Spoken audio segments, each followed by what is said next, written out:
माजी मंत्री तानाजी सावंत यांच्या मुलाच्या अपहरणाची बातमी ऐकल्यावर मला थोडंसं हादरायला झालं होतं.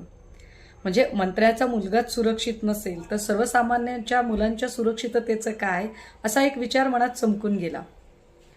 पण आता जी बातमी येते ती त्याही पेक्षा जास्त धक्कादायक आहे की माजी मंत्री तानाजी सावंत यांच्या मुलाचं अपहरण झालंच नव्हतं. तो मुलगा घरातून भांडण करून निघून गेला. फक्त त्या मुलाला अडवायचे एवढ्यासाठी सगळी पोलीस यंत्रणा कामाला लावणं गरजेचं होतं.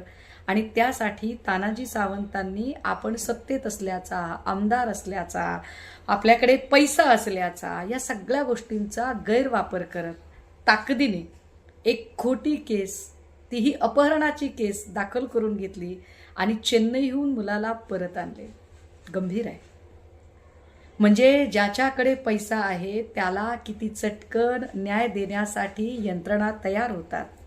ज्याच्याकडे पैसा आहे त्याच्यासाठी यंत्रणा कशा रेड कार्पेट त्याला फॅसिलिटीज द्यायला तयार होतात. एरवी ही सगळी माणसं मात्र अजिबातच गोरगरिबांची साधी एनसीच काय, गोरगरिबांचा साधा तक्रार अर्ज सुद्धा ऐकून घ्यायला तयार होत नाहीत. धन्य ते मंत्री महोदय, धन्य ते पोलीस स्टेशन आणि धन्य ते सरकार.